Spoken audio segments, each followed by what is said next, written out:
somebody told me I'm enjoying your class. I'm interested to see where you're going next. And I said, yeah, I'm kind of interested to see where I'm going next too. So where we're ended up with today is not kind of where I thought, but we'll try to make it different. Michael, can you lead us in prayer? God, we invite you into this class to pray through your Holy Spirit that you would bless us with a teachable spirit as Rob facilitates a challenging and fascinating discussion. In this class, Lord, through Christ Jesus, and God's people said, Amen. Okay, there was a wealthy man in a town. Might have been a lawyer, I'm not so sure. I'm not sure. And there was also a very well-known charity based in this town. And he had never contributed to this charity. So some of the leaders of the charity said, let's make an appointment with him and let's give him a pitch. So they made an appointment, sat down with him in his office and said, Mr. Smith, you're well known as one of the wealthiest people in this town, and we're a well-to-do charity, and we're well respected, but our records show that you've never contributed anything to us. He says, oh, is that so? Well, does your record show that I have a mother with Alzheimer's who needs 24-hour care? Do your records show that my sister has 4 kids under age 10, 2 of them with special needs, unmarried? Do your records show that my brother is an unemployed, disabled veteran? They said, oh, no, we didn't know all that. He said, okay, so if I don't help them, why should I help you?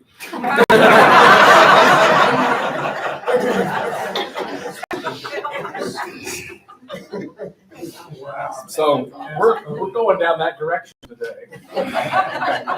Last week we talked about a parable that I thought was the least known parable in the Gospels.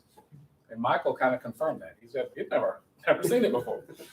Today we're going to talk about probably the best known parable. We're going to talk about the parable of the Good Samaritan. But we're going to focus on the frame story. A lot of the parables will have a story, and that's what we remember, but then they'll have a little bit of context around the story. It's sometimes called the frame story. And that's what we're going to look at in Luke chapter 10, starting with verse 25. Just then a lawyer stood up. Twice we've mentioned lawyers. Just then a lawyer stood up to test Jesus. Teacher, he said, what must I do to inherit eternal life? And he said to him, what's written in the law? What do you read there?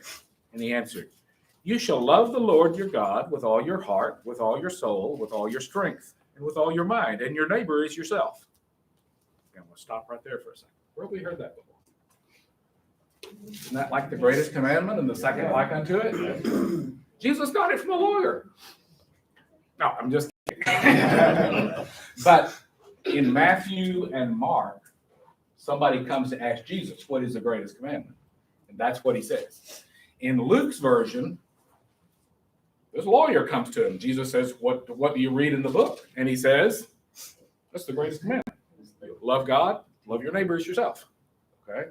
So that's where we go with that. Now, and then what we have, now, if he had stopped there, we'd have said, wow, this guy is really a spiritual giant here talking to Jesus. But we have one more line. Okay. And he said to him, you've given the right answer. Do this and you will live. But wanting to justify himself, he asked Jesus, and who is my neighbor? Okay, last week we talked a little bit about drawing lines. And you can just see the way this lawyer is thinking. Okay, who is my neighbor?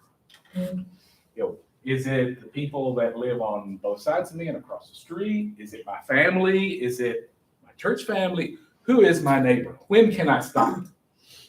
How far do I have to go before I can stop? All right. So that's the question. And then Jesus says, well, let me tell you a little story. And he tells the story of the Good Samaritan. Familiar with the story? I'm not going to go over the story.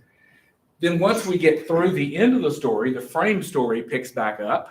So if we go down, the Samaritan got beaten up, good guy. The Levi and the priest go by looking at the other direction. And then the guy goes out of his way. Okay. And at the end, Jesus says, verse 36, Which of these three do you think was a neighbor to the man who fell into the hands of the robbers? Okay, what was his question? Who is my neighbor? What was Jesus's answer? What's Jesus's question? Who was a neighbor? Yeah. Who was a neighbor? So Jesus doesn't draw the line, right? In fact, he goes on the next one. Who was the neighbor? And he said, the lawyer said, the one who showed him mercy. And Jesus said to him, go and do likewise. Okay, so Jesus said, if the right question is not who is my neighbor, but how can I be a neighbor? That's the question Jesus answered. That's the question he says in his story answered. Not, where do I draw the line, but who can I find to be a neighbor? Now I'm going to ask a harder question. In first century Palestine, the Samaritan was about as far as they could imagine a neighbor being. That was way out there, right? And you ordinarily wouldn't see a Samaritan unless you were on your way to Jerusalem and got beaten up on the road. Right. So he extended the concept of neighbor pretty far. Now in 2022, Harris County, Texas, who is a neighbor? Okay, all of a sudden, not all of a sudden, over the last 2,000 years, our neighbor, our ability to love our neighbor has expanded exponentially. So who is our neighbor now? Might they be living in Ukraine? Might they be living in Thailand? In Sri Lanka? We hear stories every day about people that are out there and hurting. And not only in Jesus' time would they not have heard those stories, even if they had heard those stories, there wasn't anything they could do. Now we can hear the stories, and we also know, there's people that are actually out there, boots on the ground, helping those folks. Okay. Hold that thought. I'm going to read you something from a blog that I occasionally follow. This is called Raptitude. Isn't that nice? Raptitude. Okay. It's not a Christian blog necessarily, but he's kind of into mindfulness and that kind of thing. So most of you will be familiar with the concept. Okay. And this is a blog that came out, blog post that came out like 2015, and it stuck in my head. And this week it sparked, and I said, I'm going to go back and look it up because I've remembered it all this time. He's writing about an article from The Guardian, and I looked it up. It's still there. I read an article from The Guardian about a woman named Julia Wise, not to be confused with Julia West, Julia Wise, who had an unusual dilemma. She believed everyone's well-being was equally important, and so it wasn't right to care more for herself than for anybody else. At first, that doesn't seem unusual at all. It's really just a rigorous application of the golden rule or something like it. Don't put yourself before others, a maxim which many people think of as just common human decency. In reality, it's not common at all. Almost nobody lives like that. Most of us wouldn't think twice about spending $15 on a bottle of wine, even when we know it could have protected a dozen kids from polio. We routinely pass up chances to alleviate great suffering for some real person somewhere in order to pleasure ourselves in some small way. Apparently, Julia did not experience these normal cognitive dissonance. It seemed wrong to her to pursue her own luxuries at the expense of others' necessities. And so from an early age, she knew she was morally obligated to spend much of her life helping others. She and her husband decided they could live on half of his salary and donate the other half and the entirety of Julia's salary to the best charitable causes they could find. Still, they wondered if they could do more. Regardless of how much they were already giving, $5 spent on unnecessary indulgence still meant somebody would suffer needlessly. Okay. How does that story make you feel?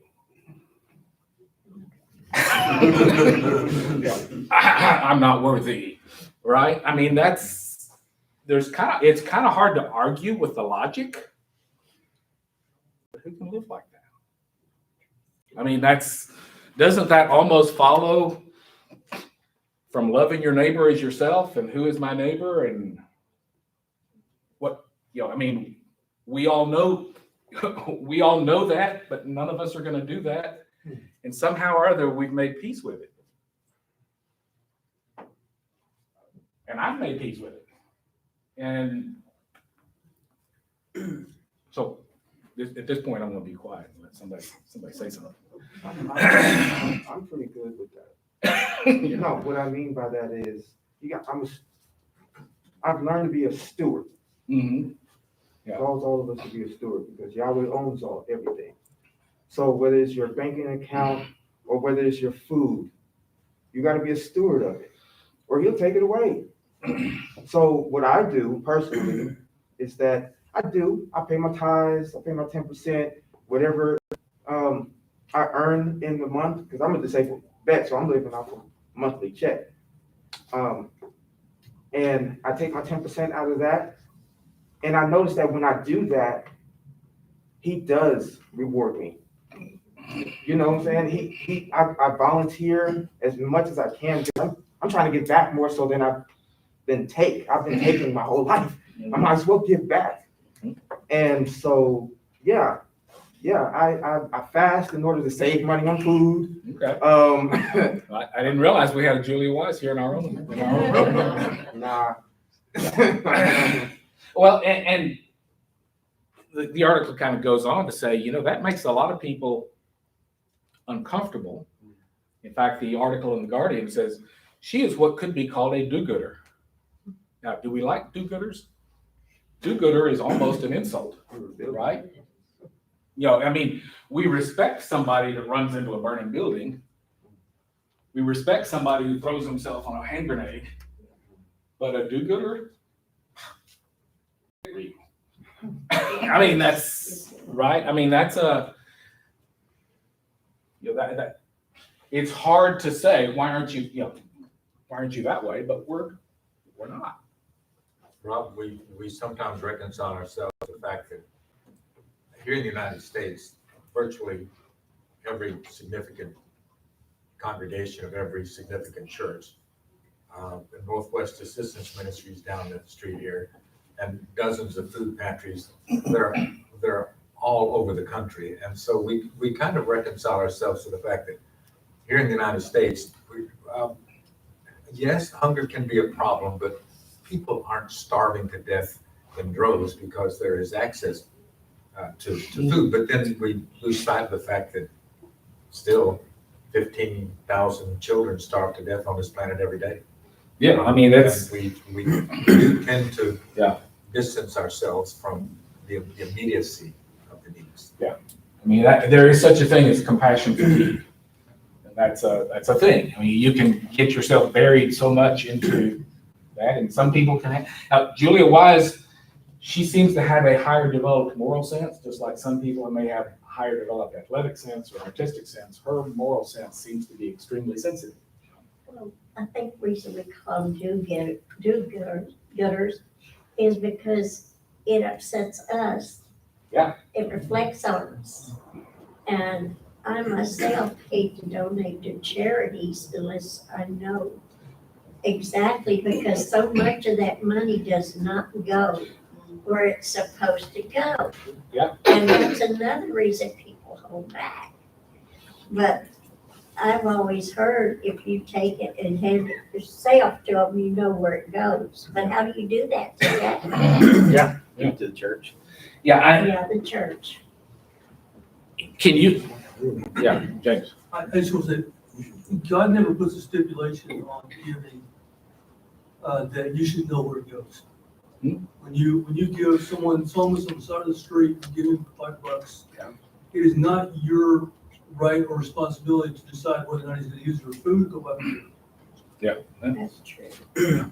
God doesn't judge the recipient, just the giver. Yeah. Or maybe both. Yep. Can you imagine a church? Okay. Can you imagine having a friend like this, like Julia Wise?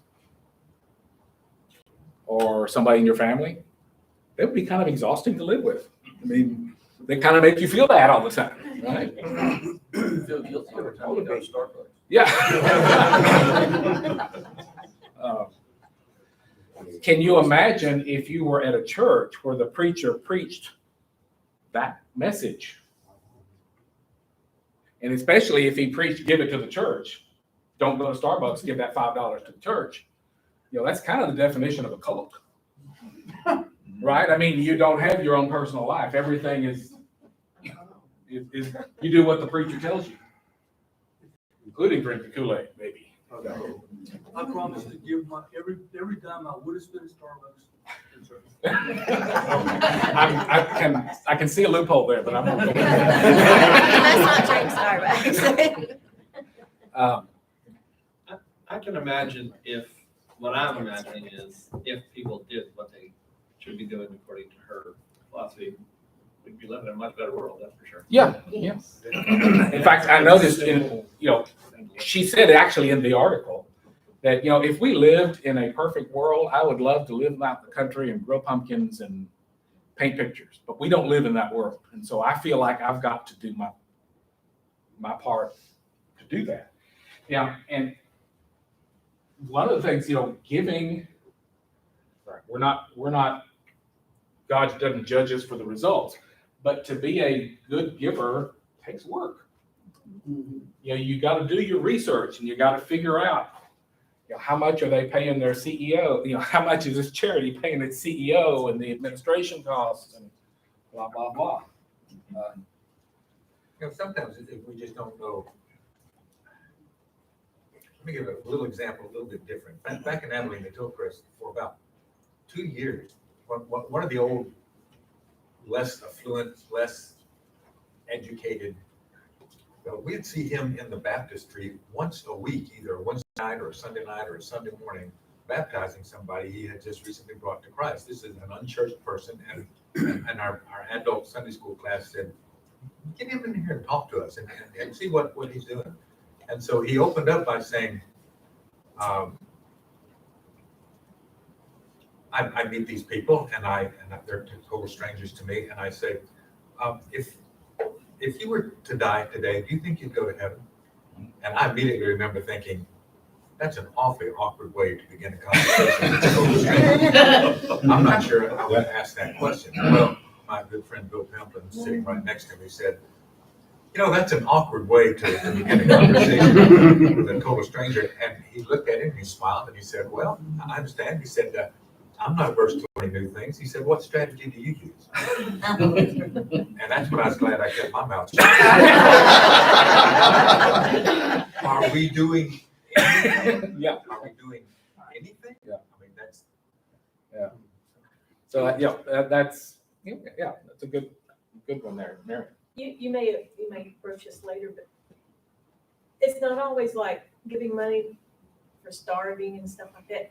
I remember volunteering in the elementary schools, and some of the kids were starving for attention. Mm-hmm. I remember going and reading, and this one little boy would hang on to my knee, Yeah. and my leg would go to sleep. There's just so many of them, and people, they didn't have parents to show up for programs Yeah. and stuff like that. And they were so excited to see their Mhm. volunteer there. Yeah. And I guess you could go for, what do you say matters to you? And then follow-up question is, what are you doing to further that thing that you say matters? Yeah. Adrian? It's interesting too. I feel like, I don't want to overgeneralize, but I feel like most people are rule followers. Like if you say give 10% or give 15%, like budget for that, I'll give that. But if you say like just do what your heart allows, it's more. You can convince yourself no matter how much you're doing. Like I'm doing enough. I'm doing better than her. Yeah. Yeah. And so the openness of it, I think, is probably where people struggle too. Because I guarantee if you put some definitive hardline rule on it, most people can meet it pretty easily. But then their heart wouldn't be in it. It'd just be a. Well, and it's like the lawyer already said, who's my neighbor? At what point can I draw that line and say, love these people as myself, know those people not so much. I used to tithe. I've got to get back in that habit again since I found the church. But I found with tithe, I paid my bills and everything. I still had money that I didn't have before. And it was strange. Yeah, and tithing, especially now that you do it online, is just like one more thing that just, it's not doesn't feel like you're doing anything. Yeah, really. Well, just coming back to what the gentleman said over here about if you do a hard line of definitive, I remember when the church went over the budget with us and we were looking at the giving and I was like, wow, it was kind of eye-opening to see that so many members, it looked like they were not contributing at all. So 0 to a hard line, you know what I'm saying? There's a lot of leeway there that you can just give something at least, but I mean, to see that many people not giving at church also was interesting for me to see that. Yeah. Michael? The other end of the spectrum is just extravagant party giving, but Jesus attended a lot of extravagant parties and told amazing stories in that context. But when Matthew, also known as Levi, follows Jesus, he gives this extravagant party. And a bunch of people hear the gospel because of it.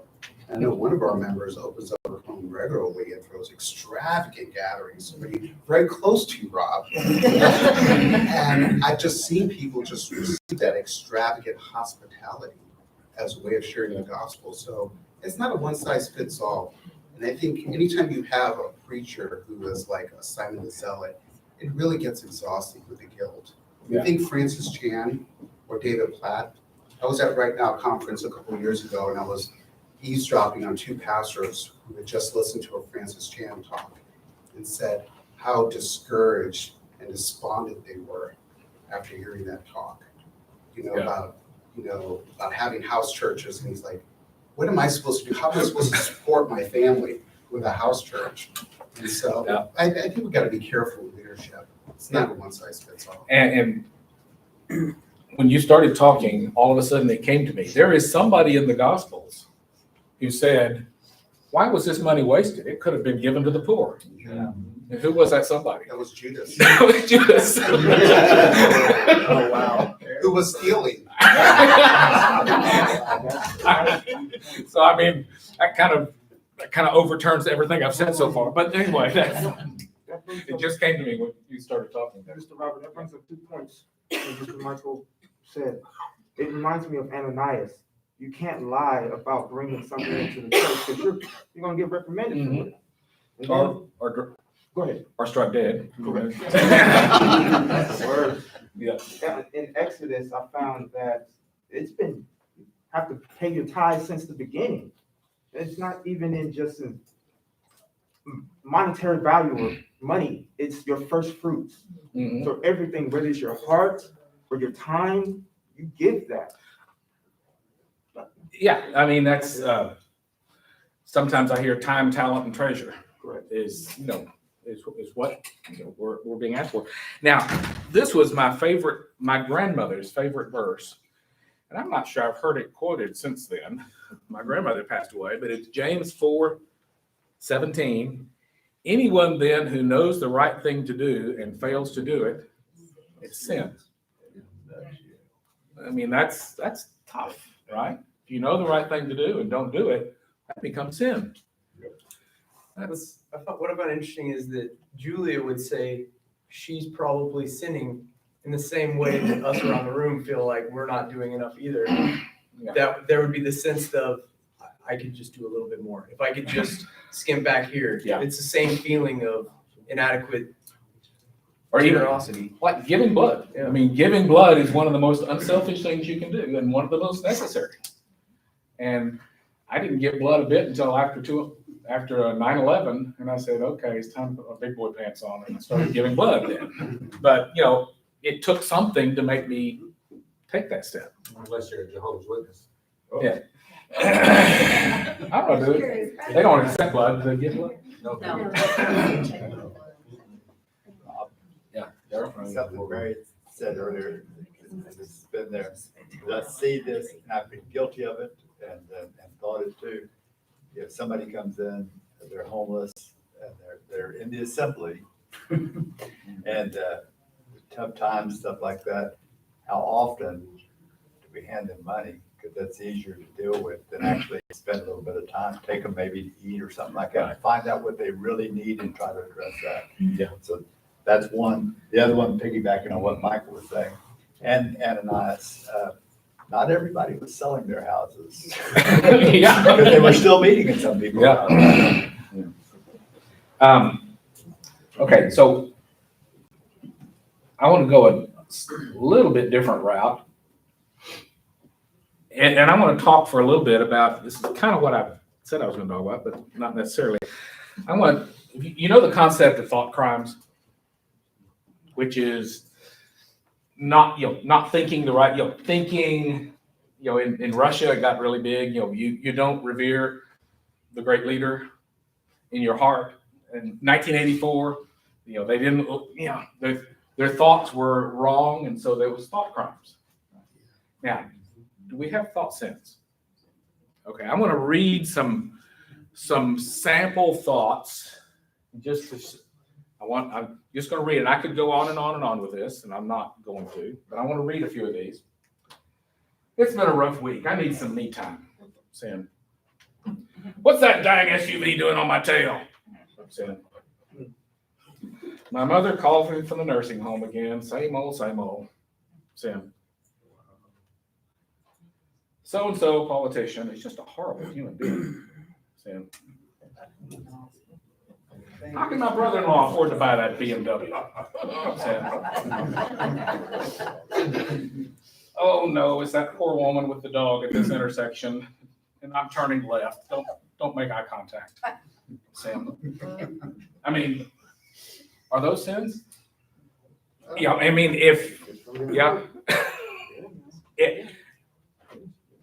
one of the things you learn in corporate America is that if everything is critical, then nothing is.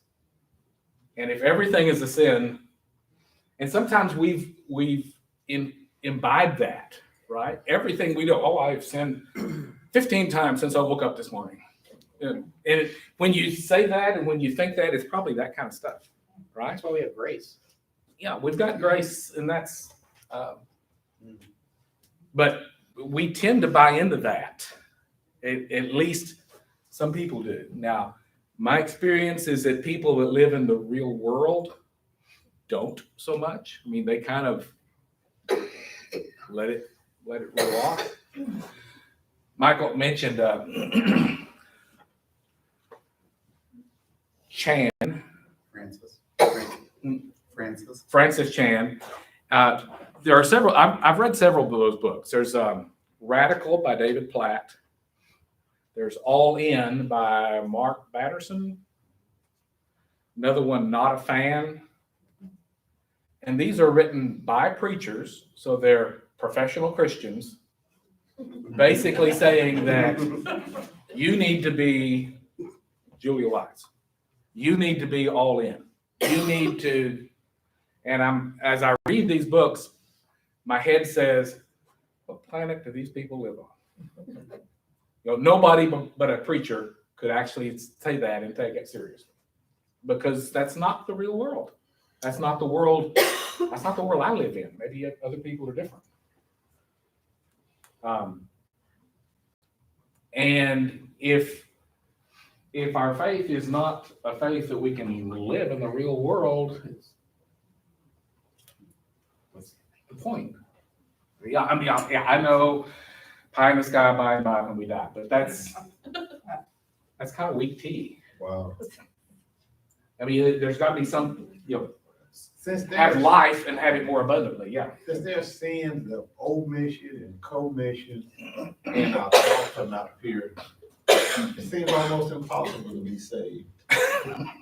Well, with man it is impossible. Yeah. Well, yeah, and I don't. I guess I'm trying to, and I'm still thinking through this myself. I'm not. I hope you're not getting the idea that I'm giving you hard and fast answers here. I'm raising questions that, what does this mean to us? What does it mean in our daily walk, in our secular lives? Well, Christians can't bear to see people suffer. I mean, they shouldn't. I mean, the 25th chapter of Matthew, where he says, "Enter in," because when I was hungry, you fed me. I mean, those aren't commands to be obeyed. Okay, I gave some money to the hungry guy, came over here and worked at Manna. I gave a glass of water to the guy mowing my lawn.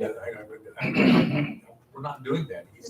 And we know that because he says all that, and then these people say, "What, Lord, when did we ever see you hungry and feed you?" And he said, "You did it to anybody, so you did it to me." And then the others, "Depart from me because you never." And they say, "Whoa. When did we ever see you hungry and not feed you?" Yeah. Well, the message is you didn't feed anybody. But and so Christians are people who mitigate suffering, and they can't bear to see people suffer. I mean, if we get to the opposite of that is Darwinian socialism, the survival of the fittest. Well, if there are poor people out there who are starving to death, well, let them starve to death. Then we won't have poor people. It's just, the Darwinian concept is the complete opposite of I can't bear to see people suffer. That's interesting. I don't really agree with that. I think that there's a lot of Christians that are fine to let people suffer. And I think even in this Good Samaritan story, it's a story that I've loved since I was a little girl, and I've grown to love it more as an adult as I've understood the complexities at play, that the Christians walked by and did nothing for their own kind suffering on the side of the street. And it was the enemy, the person who at their home would have never been allowed to even help, touch, talk this person, met their needs exactly as they were, no questions asked, met their physical needs and took care of them, no questions asked. And I just don't think that, maybe this is the cynist in me, the cynical person that I can be sometimes, the pessimist. I don't think in 2022, a lot of people look at Christians, churches, as doing the good. Yeah, I mean, that's hard. I mean, and you notice in the story, we didn't go over the story, but he not only picked the guy up, he took him to the inn, he paid his bill, he paid some extra, he said, "I'll be back. Here's a blank check. I'll be back and pay anything." I mean, he went above and beyond. And the Levite and the priest, they didn't just walk by, they walked by looking the other direction. Oh, nothing to see here. I don't see anybody over there on the road. A lot of times we take this concept to the extreme. Really? The perfect, non-sinning Christian guy with everything he has. To anybody that needs. Anybody see? And he winds up, I don't know anybody that has given everything they have and still have nothing. But let's take a look at what Paul did. Paul was traveling the country. He was preaching the gospel, and yet he was making tents. Do you think he gave every dime of his tent-making profits to somebody? I'm sure he had the Starbucks from time to time. But what I'm saying is that let's don't go overboard completely and say that we have to give everything. God never really asked us for that. And I don't think there's a whole huge risk of any of us doing it. Yeah, George. I think something, as she was saying, she thinks Christians don't always help, but we don't always go around bragging. I received a phone call one morning on our answering machine. I called this lady back and asked, well, thank you for calling and thanking us for helping you with groceries. But I'm the one that received all the phone calls, and I don't remember the names. And I said, are you sure this is the right church that you're dealing with? Yes. And I said, well, do you remember who went? I don't remember their names, but they were an older couple. And she described them, and I immediately knew who they were. But they never said anything.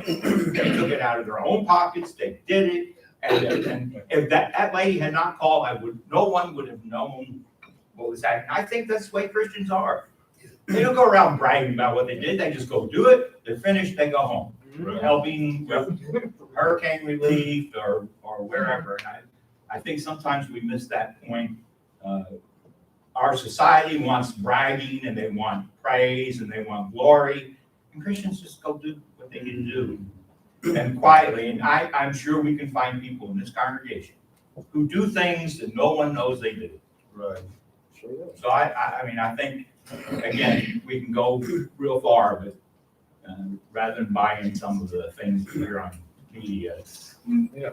I mean, Yahusha did. There are some Christians that make us all look bad. I mean, professional Christians. So, Jeremy.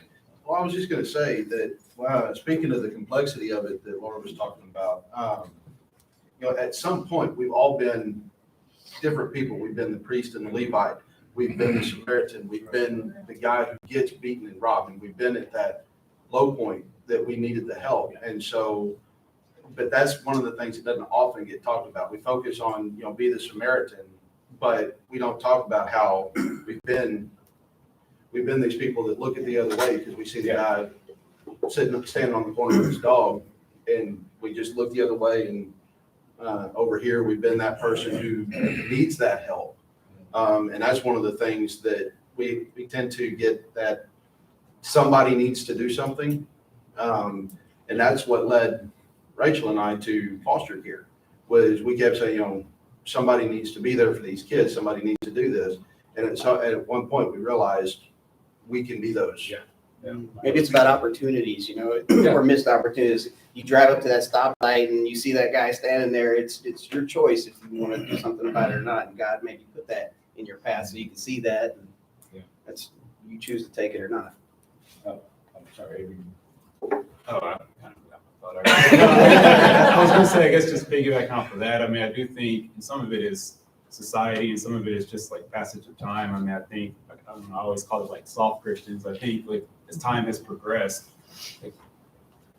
Christians do that way, but a lot of people call themselves Christians that maybe aren't. Like, what does it really mean to be a Christian? And I think, I've been guilty of it myself. You go to church and you go to Wednesday night and people like, is it really piercing my heart? And like you say, you can leave, and the minute you're out of the building, it's out of sight, out of mind. And so I just feel like as time has progressed, it's gotten easier to be surface level with it, which reflects our actions. I was just going to mention that, Yahusha, we're called to be in his image, man. So if he healed the blind and the sick and put his fingers in the guy's ear and healed him, but the point of that is that he told the man not to go say anything, and yet he went and told. You never let your left hand know what your right hand's doing.